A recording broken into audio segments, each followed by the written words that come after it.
بسم الله الرحمن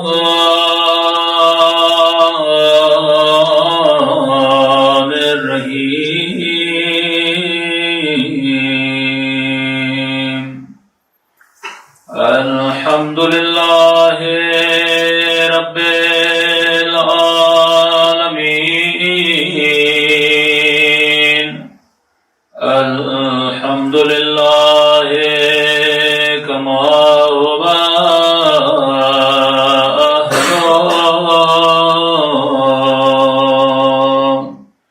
الصلاة والسلام على سيد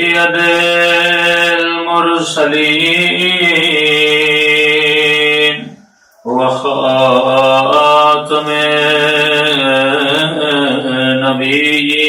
النبيين أبي القاسم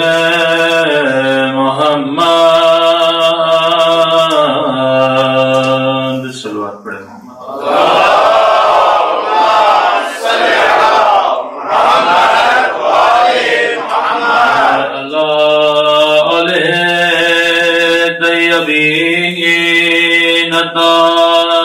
الطاهرين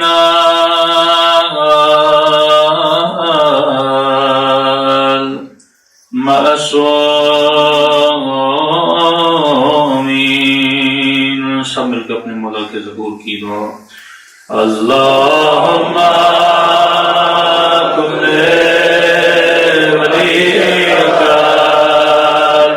حجت ابن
برحمتک یا ارحم الراحمین صلوات پڑھے محمد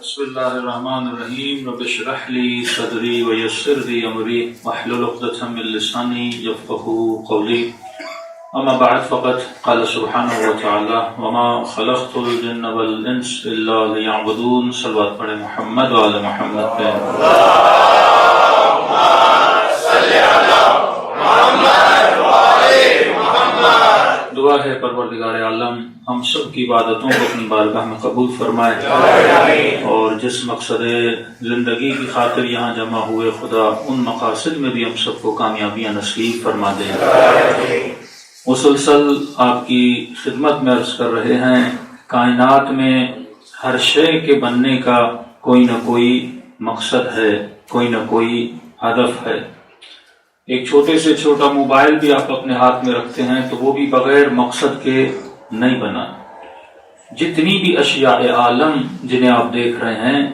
وہ اپنے ہدف کی طرف رواں دواں ہیں کبوتر کو دیکھیں بادل کو دیکھیں سورج کو دیکھیں چاند کو دیکھیں ایک خاص روٹین میں چل رہے ہیں اور کوئی نہ کوئی ہدف پورا کرتے ہوئے آگے بڑھ رہے ہیں تو خدا نے ہر شے کا ہدف بیان کیا کہ میں نے سورج کیوں بنایا میں نے چاند کیوں بنایا میں نے تقدیر شمس و قمر کیوں بنائی اور وہیں پر کہا کہ میں نے تجھے کس مقصد کے لیے بنایا کہ انسان یہ 6 فیٹ 7 فیٹ کا انسان یہ وجود بشر یہ لباد بشر میں ہماری روح کو قید کر کے رکھا فرمایا تجھے ہم نے اس دنیا میں بھیجا ایک مقصد کی خاطر بھیجا، اور مقصد یہ ہے کہ تو اللہ کی معرفت کو حاصل کرے۔ معرفت خدا کب حاصل ہوتی ہے؟ جب تو اپنی معرفت حاصل کر لے۔ تو مولا علی فرماتے ہیں کہ ہر کام کو کرنے کے لیے اس کام کی انفارمیشن کو حاصل کرنا بہت ضروری ہے۔ جب تک آپ کے پاس آگہی نہیں ہوگی، جب تک آپ کے پاس نالج نہیں ہوگا، آپ ایک چھوٹی سی گاڑی بھی نہیں چلا سکتے، آپ ایک چھوٹا سا موبائل بھی نہیں چلا سکتے۔ اور آگہی اور علم نہ ہونے کی وجہ سے آپ اس چیز کو بھی خراب کرتے ہو اور خود کو بھی نقصان میں ڈال سکتے ہو۔ تو ہر شے کو چلانے کے لیے اس کی انفارمیشن کا ہونا ضروری ہے۔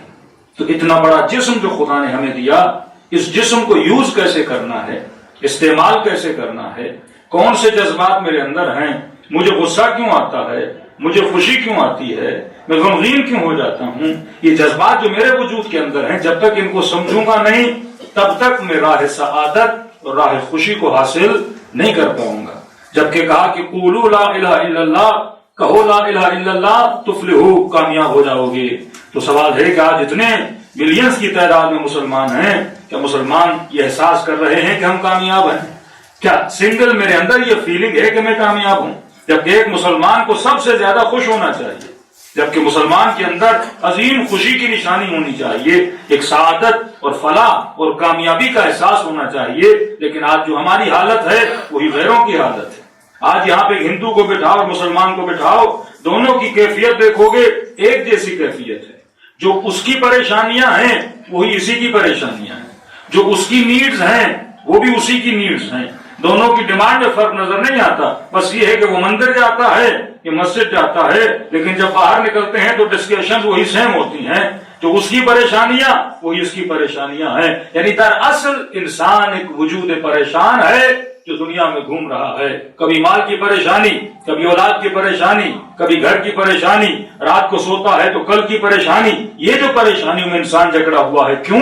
کیونکہ انسان نے حقیقت میں خود کو پہچانا نہیں ہے۔ اگر پہچان لیتا تو خدا اسے وہ سکون عطا کرتا جس سکون کا وعدہ خدا نے کیا ہوا ہے کہ قولوا لا الہ الا اللہ تفلحوا، جس نے بھی لا الہ الا اللہ کہا وہ فلاح پا گیا، وہ کامیاب ہو گیا، وہ سعادت کے راستے پر آ گیا۔ کیوں کہا الا من اتى اللہ بقلب سلیم؟ قیامت کے دن کامیاب وہ ہوگا جو صحیح سالم دل لے کر آئے گا، صحیح سالم وجود لے کر آئے گا۔ تو یہاں پر سالم ہوگے تو وہاں پر سالم ہوگے، یہاں پر خوشی ہوگی تو وہاں پر بھی خوشی ہوگی۔ اگر یہاں پہ تم پریشان ہو تو اس عالم میں بھی تم کیا ہوگے؟ پریشان ہوگے۔ اور ان سب کی جڑ کیا ہے کہ انسان خود کو پہچان نہیں پاتا۔ تو ہم نے کہا کہ امیر نے فرمایا کہ من عرف نفسہ فقد عرف ربہ، جس نے اپنے نفس کو پہچانا اس نے خدا کو پہچانا۔ پھر ہم نے کہا ابتدا یہاں سے کرے کہ انسان کیا ہے، تم اس نتیجے پہ پہنچے کہ انسان میں کمالات جمادی ہیں، کمالات نباتی ہیں، کمالات حیوانی ہیں، لیکن انسان حیوان نہیں ہے، نبات نہیں ہے، جماعت نہیں ہے۔ فرق اور سرحد انسان اور حیوان وہاں سے شروع ہوتی ہے کہ انسان کو خدا نے جو کمال دیا ہے، انسان لامحدود علم حاصل کرنے کی طاقت رکھتا ہے، لامحدود نالج حاصل کرنے کا پاور رکھتا ہے۔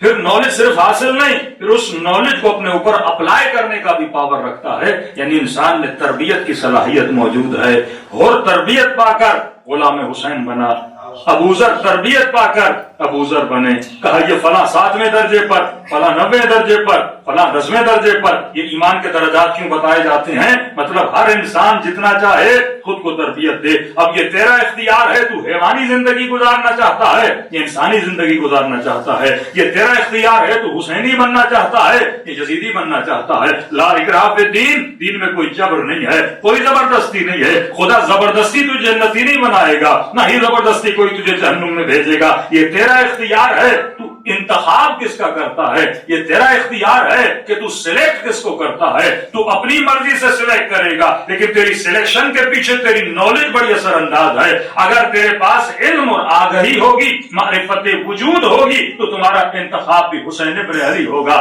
کبھی تو یزید کا انتخاب نہیں کرے گا۔ لیکن اگر تم نے کامیابی مثلا مال کو سمجھ لیا، کامیابی تخت کو سمجھ لیا، کامیابی پاور کو سمجھ لیا، تو تم کس کے پیچھے جاؤ گے؟ یزید کے پیچھے جاؤ گے، کیونکہ تخت کس کے پاس ہے؟ یزید کے پاس ہے. مال کس کے پاس ہے؟ یزید کے پاس ہے. تو ہم نے کہا کہ وجوداً ہر انسان کس کا عاشق ہے؟ انسان عاشق کمال ہے. یہ اللہ نے افریقن ہو، انڈین ہو یا پاکستانی ہو، پوری دنیا کے انسانی وجود میں ایک صفت رکھ دی، آپ کی فطرت میں رکھ دی کہ آپ سب عاشق کمال ہو. مثلا اس مجمع میں سوال کروں کہ کون سا بندہ ہے جو ناکام ہونا چاہتا ہے؟ ایک کوئی تو ہاتھ کھڑا کرے، مولانا ہم ناکامی پسند کرتے ہیں. اور کون ہے جو کامیاب ہونا چاہتا ہے؟ تو ہر بندہ کہے گا میں کامیاب ہونا چاہتا ہوں. تو سوال ہے کہ جب ہر بندہ کامیابی چاہتا ہے پھر لوگ ناکام کیوں ہوتے ہیں؟ اسکول میں ایڈمیشن لینے سے پہلے ہر بندہ پاس ہونے کی نیت سے جاتا ہے. کوئی ایسا بندہ ہے جو اسکول میں ایڈمیشن لے فیل ہونے کی نیت سے؟ جتنا خرچہ کرتے ہیں، ایڈمیشن لیتے ہیں، ٹریول کرتے ہیں، کامیابی کے پیچھے نا. کوئی ایسا بندہ ہے جو ناکام ہونا چاہے؟ پھر سوال کوشچن تو جنم لیتا ہے کہ انسان جب کامیابی کے پیچھے تھا تو ناکام ہوا کیوں؟ کیونکہ جسے یہ کامیابی سمجھ رہا ہے وہ دراصل کامیابی تھی نہیں. یہاں پہ دھوکہ کھاتا ہے. ایک چیز کو حسین سمجھتا ہے وہ حسین ہے ہی نہیں. ایک چیز کو باکمال سمجھتا ہے وہ باکمال ہے ہی نہیں. شیطان آپ کی فطرت کو نہیں بدلتا، شیطان رول ماڈل بدل دیتا ہے. کہ ہم نے کہا کہ فطرتاً ہر انسان خدا پسند ہے یا پرست ہے. ہر بندہ، اب ڈونلڈ ٹرمپ لو یا بش لو، کوئی بھی بندہ ہو، ہر بندہ فطرتاً خدا پرست ہے. لیکن سوال یہ ہے پھر خدا سے دور کیوں ہوتا ہے؟ شیطان کو پتا ہے کہ یہ خدا پرست ہے. شیطان کیا کرتا ہے؟ اس کا خدا بدل دیتا ہے. اس کے بجائے کہ اس کو وحدہ شریک کے پاس لے کر چلا جائے، کبھی بت کے پاس لے کر جاتا ہے، کبھی آگ کے پاس لے کر جاتا ہے، کبھی سورج کے پاس لے کر جاتا ہے کہ یہ تیرا خدا ہے. اسی طرح فطرتاً ہر بندہ کسی نہ کسی ہادی کی تلاش میں، اسے کوئی چاہیے جو اس کو ہدایت دے. یہ ہر زمانے میں کسی نہ کسی ٹیچر کی تلاش میں رہتا ہے، کیونکہ اس کے پاس علم نہیں ہوگا یا عالم کے پیچھے جائے گا. جو چیز آپ کے پاس نہیں ہے آپ اس کے پاس جاؤ گے جس کے پاس وہ چیز موجود ہے. جو آپ کے وجود کے خلا، جو آپ کے وجود کی کمی کو پورا کرے آپ اس کے پیچھے جاؤ گے نا. بندے کو بھوک ہوگی کھانے کے پیچھے جائے گا، بندہ جاہل ہوگا علم کے پیچھے جائے گا. بندے کے پاس طاقت نہیں ہوگی کسی ایسے کے پاس جائے گا جس کے وجود کو کیا کرے؟ طاقتور کرے. تو یہ فطرتاً اللہ نے رکھا، ہر بندہ ہادی کی تلاش میں. اب شیطان کو پتا ہے میں سے کچھ بھی کر لوں یہ بالآخر کسی نہ کسی ہادی کی تلاش میں ہے. تو شیطان کیا کرے گا؟ اس کے بجائے کہ تجھے علی کے در پر لے جائے کسی غیر کے در پہ لے جائے. وہ ہادی بدل دیتا ہے، وہ خدا بدل دیتا ہے، وہ کمال بدل دیتا ہے. اس سے پہلے کہ تم سمجھو واقعاً کمال حقیقی کیا ہے، وہ تمہیں بولے گا مال کمال ہے، وہ تمہیں بولے گا دولت کمال ہے، وہ تمہیں بولے گا تخت و تاج کمال ہے، وہ تمہیں بولے گا یہ گاڑی مل گئی کمال ہے، وہ تمہیں بولے گا فلاں انسان سے شادی ہو گئی کمال ہے، وہ تجھے بولے گا فلاں جگہ پہ چلے گئے کمال ہے. اب تم پوری زندگی اپنی محنتیں، اپنی طاقتیں، اپنی انرجی اس کو حاصل کرنے میں لگا لو گے، اور جب وہ چیز حاصل ہو جائے گی تب بھی تجھے سکون نہیں ملے گا.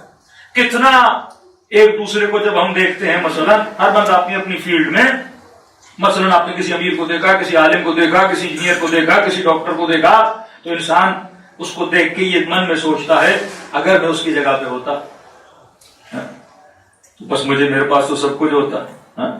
اگر وہ میری چیز میرے پاس ہوتی، وہ والا علم میرے پاس ہوتا، وہ والی طاقت میرے پاس ہوتی، وہ والا پیسہ میرے پاس ہوتا، وہ والا گھر میرے پاس ہوتا. انسان بار بار سوچتا ہے نا. اور کئی انسان ایسے ہیں جو سوچتے ہیں اگر وہ میرے پاس ہوتا، اور جب وہ مل بھی جاتا ہے پھر بھی وہ مطمئن نہیں ہوتے. اس چیز کے ملنے کے بعد پتا چلتا ہے میں جس کی چیز کے پیچھے دیوانہ تھا، جس کے ملنے کے بعد تو میری زندگی میں کوئی خاصا فرق ہی نہیں آیا. معصوم فرماتے ہیں ہاں مال تجھے سکون دیتا ہے پر ٹیمپریری، گاڑی سکون دیتی ہے ٹیمپریری، انسان سکون دیتا ہے ٹیمپریری. کسی بھی چیز میں اللہ نے ابدی سکون نہیں رکھا. جس چیز کی تلاش میں تو ہے، تو کمال مطلق کی تلاش میں، کوئی ایسی چیز جو تمہارے وجود کو کیا کر دے؟ مطمئن کر دے. اور وہ چیز کیونکہ جسم لمیٹڈ ہے، اور جو تو جسے کمال سمجھ رہا ہے وہ کمال بھی لمیٹڈ ہے. کمال اگر انلمیٹڈ ہو تو کمال ہے، حسن اگر انلمیٹڈ ہو تو حسن ہے، لذت اگر انلمیٹڈ ہو تو لذت ہے. یہ لذت کیسی جو 5 منٹ میں ختم ہو جائے، یہ کمال کیسا جو 2 دن میں ختم ہو جائے، یہ حسن کیسا جو 50 سال کے بعد مرجھا جاتا ہے. حسن تو وہ ہے جو کبھی نہ ختم ہونے والا. لذت تو وہ ہو جو کبھی نہ تمام ہونے والی، دولت تو وہ جو کبھی تمام ہونے کا نام نہ دے۔ یہ دولت کیسی، 1000 آپ نے ڈالر رکھے اور 1 مہینے کے بعد ختم ہو گئے، پھر اسی کے پیچھے پتہ توڑنے لگ جاتا ہے۔ یہ کیسا حسن ہے، دنیا کی حسین ترین خواتین کی فلم انڈسٹری میں ایج کتنی ہوتی ہے؟ میکسیمم 10 ایئرس، مرد تو پھر بھی زیادہ چل جاتا ہے، عورتیں تو 10 سال 8 سال کیریئر، اس کے بعد کیا ہو جاتا ہے، ختم ہو جاتا ہے۔ اگر اس بندی خدا میں عقل ہوتی کہ دنیا مجھ سے محبت نہیں کرتی، دنیا میرے ٹیمپریری حسن سے محبت کرتی ہے۔ اگر دنیا کو تجھ سے محبت ہوتی تو ہمیشہ کے لیے محبت ہوتی نا۔ 10 سال میں تیرا حسن گیا، دنیا نے تجھے فلم انڈسٹری سے نکال دیا۔ یہ عقل ہوتی کہ فلاں بندہ مجھ سے دوستی کر رہا ہے یا میرے مال سے دوستی کر رہا ہے، مجھ سے دوستی کر رہا ہے یا میرے حسن سے دوستی کر رہا ہے، مجھ سے دوستی کر رہا ہے یا میرے پاور سے دوستی کر رہا ہے۔ تو جیسے پاور گیا دوستی گئی، جیسے مال گیا دوستی گئی، جیسے حسن گیا دوستی گئی۔ تو کسی ایسے سے محبت کرو نا جس کا پاور نہ ختم ہونے والا ہو، جس کا حسن نہ تمام ہونے والا ہو، جس کی دولت کبھی پایا پذیر نہ ہو۔ کسی ایسے کو ڈھونڈو نا، اور واقعی میں انسان کسی ایسے کے تلاش میں ہے تو ایک نفس ہمیں دھوکہ دیتا ہے کہ یہ کمال ہے، دراصل وہ کمال نہیں ہوتا۔ اور کمال دھوکہ آپ کب کھاتے ہو؟ دھوکہ ہم تب کھاتے ہیں جب ہمارے اندر کسی چیز کی کمی ہوتی ہے۔ تو اگر کوئی چیز میری کمی کو پورا کرتی ہے تو میں اسے کمال سمجھنے لگتا ہوں۔ دراصل وہ چیز میری کمی کو پورا نہیں کر رہی، وہ میرے جسم کی کمی کو پورا کر رہی ہے۔ مال جسم کی کمی کو پورا کرتا ہے، روح کی کمی کو پورا نہیں کرتا۔ پاور، طاقت جسم کی کمیوں کو پورا کرتا ہے کہ آپ پاور کے ساتھ لوگوں کو جھکا سکتے ہو، احترام حاصل کر سکتے ہو، غریبوں کی غربت کا فائدہ لے سکتے ہو پاور کے ذریعے، طاقت کے ذریعے۔ ساری کمیاں کس کی ہیں؟ جسم کی ہیں۔ اور جسم جیسے دنیا سے جاتا ہے، جو جو چیزیں جسم کے ساتھ ملی تھیں وہ وہیں پر رہ جاتی ہیں۔ کبھی امام کے پاس ایک شخص آیا کہ مولا امیر المومنین میرے لیے دعا کریے، اللہ مجھے امیر بنا دے، امیر بن جاؤں، دولت مند بن جاؤں۔ تو امام نے کہا چلو میں دعا تو کروں گا، لیکن میرے ایک سوال کا جواب دو۔ جی مولا، اگر پوری دنیا کی دولت سونا تیرے پاس آ گیا، امام نے کہا تیرے ذات میں کسی چیز کا اضافہ ہوگا اس چیز کے آنے سے؟ تیری ذات میں مثلا اگر تو امیر بن جائے، تیرے 2 سینگ نکل آئے، ذات میں کوئی اضافہ ہو جائے، جیسے ایون اس باڈی میں کسی چیز کا اضافہ ہو جائے، تو محسوس کر اس چیز کے آنے سے تیرے اندر کوئی چیز بڑھی ہے، تو وہ نہیں مولا کسی چیز کا اضافہ تو نہیں ہوگا۔ مثلا آپ ایک لائن میں کسی بادشاہ کو کھڑا کر دیں، کسی کروڑ پتی کو کھڑا کر دیں، کسی جنرل کرنل کو کھڑا کر دیں، وداؤٹ اس کے اس نے وہ لباس پہنا ہو، سب کو ایک جیسے کپڑے پہنا دے، دور سے آپ بتا سکتے ہو یہ امیر ہے یہ غریب ہے، کیونکہ ان چیزوں کے آنے سے ان کے وجود میں کسی چیز کا اضافہ نہیں ہوتا۔ تو معصوم فرماتے ہیں ایسی چیز کیوں مانگتا ہے جس چیز کے ملنے سے تیرے اندر اضافہ ہونے والا نہیں ہے؟ کہ ایسی چیز مانگ جس سے تیرے وجود میں اضافہ ہو اور وہ چیز تجھ سے کبھی جدا بھی نہ ہو۔ کہ مولا کیا کہ معرفت پروردگار اعلیٰ، علم حاصل کر، انفارمیشن کو بڑھا، اس چیز سے تیرے اندر اضافہ ہوتا ہے۔ مثلا آپ اپنی دولت کہاں تک کیری کر سکتے ہو؟ محتاج ہو کارڈز کے، بینکس کے، اکاؤنٹس کے، پاور ہوگا فوجیوں کے، اسلحے کے، محتاج ہے نا بندہ، اور جیسے مرے گا یہ ساری چیزیں یہاں پہ چھوڑ کے چلا جائے گا۔ لیکن اگر معرفت حسین ہو، معرفت خدا ہو، معرفت نفس ہو، یہ مرنے کے بعد بھی دنیا کی کوئی چیز اس سے جدا نہیں کر سکتی، وہ چیزیں آپ کے روح کے ساتھ رہتی ہیں۔ تبھی فرمایا من ثقلت موازینہ فہو فی عیشۃ راضیہ، مرنے کے بعد جس کا وزن زیادہ ہوگا، کس چیز کا وزن؟ باڈی کا وزن زیادہ ہوگا، پیسے کا وزن زیادہ ہوگا، گھر کا وزن زیادہ ہوگا، نہیں، جس کے اعمال کا وزن زیادہ ہوگا، فہو فی عیشۃ راضیہ، وہاں پہ کیا کرے گا بندہ؟ عائش کرے گا۔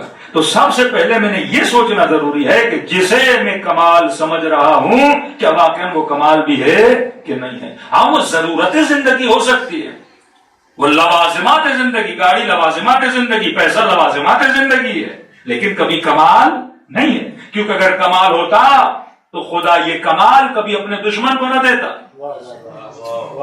اگر کمال ہوتا خدا کبھی یزید کو نہ دیتا. اگر کمال ہوتا کبھی قارون کو نہ دیتا.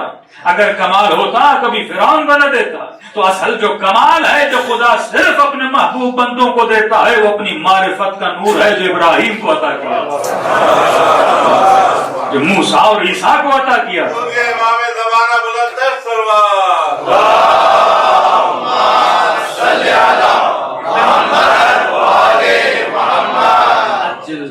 تو نگاہ جتنی سرکلے نگاہ جتنا بڑا ہوگا آپ کا علم اتنا بڑا ہوگا. آج ایک انسان نے اپنی زندگی کا خلاصہ کب کیا ہے؟ پیدائش سے لے کر وفات تک. جب آپ کی نگاہ اتنی چھوٹی ہے کہ بھائی میں اس دن پیدا ہوا, یہ ڈیٹ آف برتھ ہے, یہ ڈیٹ آف ڈیتھ ہے, یہ میرے آنے کی ڈیٹ ہے. اور انگریز تو لفظ ایکسپائر استعمال کرتے ہیں کہ بھائی بندہ ایکسپائر ہو گیا. حالانکہ بندہ کبھی ایکسپائر نہیں ہوتا, باڈی ایکسپائر ہو جاتی ہے. بندہ تو ابھی بھی بندہ وہیں پر زندہ ہے. آپ تو نہیں مرتے نا, ایک جگہ پہ روح نکلتی ہے دوسری جگہ پہ چلی جاتی ہے. تو اس نے زندگی کا جو خلاصہ کیا وہ ڈیٹ آف برتھ سے لے کر ڈیٹ آف ڈیتھ تک. اب کیونکہ اس نے زندگی یہی سمجھی کہ 60 سال کی زندگی ہے تو اس کا پورا فوکس کس چیز پر ہے؟ 60 سال کی زندگی پر ہے. اب اس کا ہم, اس کا غم, اس کا ٹینشن, اس کی پریشانی, اس کی بھاگ دوڑ صرف اس 60 سال کے لیے ہے کیونکہ اس نے ایم ہی 60 سال کو بنایا ہے. لیکن جس کا ایم بڑا ہو جائے تو بھائی 60 سال نہیں ہے, یہاں سے جاؤں گا عالم برزخ ہے, عالم برزخ کے بعد عالم قیامت ہے, عالم قیامت کے بعد حیات ابدی اور جنت کا فلسفہ ہے. تو میں جو کچھ کروں گا پھر ان 4 فیزز کو دیکھ کر کروں گا. لیکن ابھی جو میں زندگی گزار رہا ہوں صرف ایک فیز کو دیکھ کر زندگی گزار رہا ہوں. تو جب ایک ہی چیز کو زندگی دیکھ کر گزاروں گا تو زندگی میں ٹینشن بھی ہوگا, اس زندگی میں پریشانی بھی ہوگی, اور میرے چہرے پر وہ اطمینان نہیں ہوگا جو اطمینان حسین ابن علی کے چہرے پر. تو اطمینان علی ابن ابی مولا پہ کوئی فرق نہ پڑا کہ علی ابن ابی طالب کو حکومت ملتی ہے یا نہیں ملتی. امام فرماتے ہیں مچھر کے پر کے برابر بھی تمہاری حکومتوں کی قیمت نہیں. اور نہج البلاغہ فرماتے لو لم حضور الحاضر, اگر ان لوگوں کا علی کے در پہ آنا نہ ہوتا علی کبھی چوتھی خلافت کو بھی قبول نہ کرتے. کیونکہ لوگ حاضر ہو گئے تو امام پر واجب ہو جاتا ہے. جب امت آ کر کھڑی ہو جائے کہ آپ آئیے حکومت کریے تو امام کو, ورنہ خود علی ابن ابی طالب میں حکومت کرنے کی لالچ ذرا برابر نہیں تھی. ورنہ مولا کے لیے کون سا بڑا مسئلہ تھا. سیاسی طور پر اگر مولا گھر جوڑ کر دیتے تو امیر شام کا تو کوئی جھگڑا ہی نہیں تھا علی ابن ابی طالب سے. اور لوگ کہتے تھے علی آپ مل جائیے. یہاں تک جنہوں نے مولا علی کو تخت پر لایا ڈیمانڈ دیتے تھے علی ابن ابی طالب کو کہ امام نے کہا کہ میں حکومت میں آ تو رہا ہوں لیکن تم لوگوں سے علی کا عدل برداشت نہیں ہوگا. یہاں تک علماء فرماتے ہیں جو لوگ کہتے ہیں نا الجل الجل, لیکن کہتے ہیں امام آئیں گے تجھ سے امام کا عدل برداشت نہیں ہوگا. اکثریت کہے گی کہ مولا اتنی جلدی کیوں آ گئے. امام کا آنا اور موت کا آنا سیم کنڈیشن ہے. کل صبح آپ ملک الموت کو دیکھو, کیا تیار ہو؟ مثلاً 1 گھنٹے کے بعد ملک الموت آ, ہم سب کو بولے بھائی ریڈی ہو جاؤ, ٹکٹ کٹوا لیے تم لوگوں کی, بورڈنگ پاس ہاتھ میں لو اور چلنا ہے 1 گھنٹے کے بعد. کتنے ہم میں سے ایسے لوگ ہیں جو بولیں کہ ہم 100% ریڈی ہیں. مطلب ابھی بھی نکاح اس پر ہے کہ 10 سال کے بعد کروں گا, 5 سال کے بعد کچھ کروں گا. مطلب مجھے یقین ہے کہ میں 10 سال کیا رہوں گا, زندہ رہوں گا. نکاح وہ نہیں جو نکاح ہے روپے حاسبو قبل ان تو حاسبو. لمحہ لمحہ جو تمہارا گزر رہا ہے اس لمحے سے کچھ نہ کچھ تمہارے لیے بن رہا ہے یا بگڑ رہا ہے. اور فرمایا موت کے لیے ایسے تیار رہو جیسے کل تم نے چلے جانا ہے, 1 لمحے کے بعد تم نے. اسی طرح عدل علی ابن ابی طالب لوگوں سے برداشت نہیں ہوتا تھا. اور جیسے تخت پر امام آئے تو امام نے فرمایا کہ پچھلی خلافتوں میں, پچھلی حکومتوں میں مالی اعتبار سے جس بھی بندے نے ہیرا پھیری کی ہے, کیونکہ کئی ایسے تھے, آپ تاریخ اٹھا کر دیکھیں ابھی خلافت کے آنے سے پہلے رسول کے جانے تک جن کے گھر میں صرف 2 کرتے کپڑے کے پہننے کے ہوتے تھے. لیکن 3-4 خلافتیں گزرنے کے بعد, ان حکومتوں میں گزرنے کے بعد کچھ ایسے لوگ تھے جن کے جانے کے بعد ان کی دولتیں اتنی زیادہ, مال اتنا زیادہ تھا کہ آپ کے تصور ہے. ان میں سے طلحہ اور زبیر جب دنیا سے جاتے ہیں تو کہتے ہیں اتنا سونا تھا کہ لوگ اپنے گھٹنوں پہ وہ سونے کی پلیٹیں توڑ رہے تھے. مصر میں الگ گھر تھے، شام میں الگ گھر تھے، ہزاروں کی تعداد میں سونے کے سکے تھے. حالانکہ رسول خدا جب دنیا سے ارتحال کر گئے تو اس وقت لوگوں کے پاس کچھ بھی نہیں تھا. کہ امام نے کہا کہ میں اس خلافت میں آیا ہوں، 25 سال 28 سال گزر گئے تو علی سارا حساب لے گا. اکاؤنٹیبلٹی آف امیر المومنین، اکاؤنٹیبلٹی آف امام زمانہ. میں حساب لوں گا کہ تم نے پیسہ کیسے کمایا تھا، کہاں سے کمایا تھا، یہ ارننگ کیسے ہوئی تھی. یہ سب آئے امیر المومنین کے پاس کہنے لگے علی دیکھو ہم جانتے ہیں تو بڑا سخت ہے حساب و کتاب میں، لیکن پچھلی حکومتوں میں جو ہوا اسے چھوڑ دے. ہم تجھے گارنٹی دیتے ہیں تیری حکومت میں کچھ بھی نہیں ہوگا. اگر تیری حکومت میں کوئی کچھ کرے تو تجھے پورا اختیار ہے، تو جو سزا دے ہمیں ایکسپٹ ہے. پچھلوں کو چھوڑ دے علی جو ہوا. تو امام نے فرمایا وہ امام کیسا جو پچھلا حساب چھوڑ دے. کیا میں اپنی حکومت کی بقا کے لیے آیا ہوں؟ کیا میں اپنی بقا کے لیے آیا ہوں کہ علی تمہارے ساتھ کمپرومائز کر لے اور علی کی حکومت میں اتنے سال چلی جائے؟ جو اللہ کی خاطر نہیں بلکہ عوام کی خاطر اپنے کلام پر، اپنے قول پر، اپنے فعل پر کمپرومائز کرنا شروع کر دے، یہ تو بقائے حکومت ہو گئی، بقائے دین کا تو معاملہ نہیں ہے. پھر کہنے لگے علی ہم نے تجھے حاکم بنایا ہے لہذا فلاں کی گورنرشپ ہمیں دے دو. جس طرح آج کی حکومتوں میں ہوتا ہے ہم نے آپ کو سپورٹ کیا، ہم نے آپ کو ووٹ دیا، لہذا 2 وزارتیں ہمیں دے دیجیے، فلاں اختیار ہمیں دے دیجیے. امام نے فرمایا میں قابلیت کی بنیاد پر دوں گا. یہی اختلافات جس کی وجہ سے جنگ جمل نے جنم دیا. تو فرمایا عدالت اہل بیت علیہ الصلوۃ والسلام. جب تک آپ کا سرکل بڑا نہ ہو، اگر نگاہ صرف دنیا پر رہے گی تو بندے کی پلاننگ صرف دنیا کے لیے ہوگی، لیکن اگر نگاہ بلند ہو جائے تو بندے کی پلاننگ بھی بڑی ہو جاتی ہے. سر بات پڑھے محمد وعلى محمد.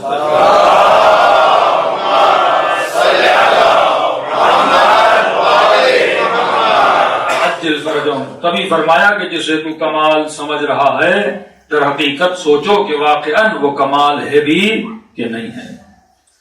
ہم نے کہا کہ جب آپ کے وجود کو اس کی مناسب چیز مل جاتی ہے تو انسان کو سکون ملتا ہے. جب تک آپ کے وجود کے اندر راحت اور سکون نہیں تب تک سمجھو آپ کامیاب نہیں ہو. مثلا انسان کے اندر چند چیزیں ہیں. سب سے پہلے ہم بحث کرتے ہیں حسیات کی، جسے محسوسات بولتے ہیں.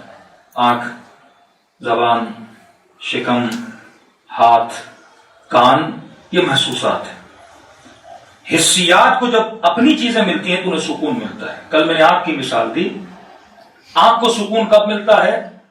جب آنکھ کو مناسب روشنی ملتی ہے تب آنکھ مطمئن ہوتی ہے.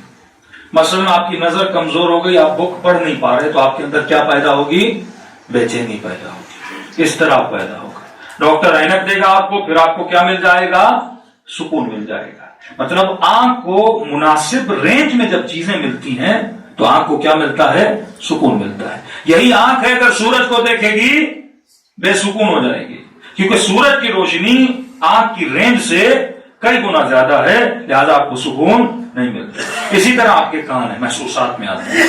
کان کو وہ آواز ملے، جس آواز کو کان وہ فریکوینس ملے جس کو یہ کیا کر سکتا ہے؟ برداشت کر سکتا ہے. اس سے زیادہ اگر ملے گا تو آپ کو کیا ہوگی؟ اذیت ہوگی. کئی لوگوں کو مثلا جیل میں بند کرتے ہیں ٹارچر دینے کے لیے، تیز تیز آواز میں چیزیں چلا دیتے ہیں. اب بندہ سو نہیں پاتا، اسے سکون مل نہیں پاتا، لہذا پریشان ہوتا ہے. اسی طرح آپ کا پیٹ ہے، اسے مناسب کھانا ملے گا یہ راحت میں آئے گا. پیاس میں پانی ملے گا وجود راحت میں آ جائے گا. اس سے محسوسات بولتے ہیں. دوسری چیز ہے مخیلات، آپ کا خیال.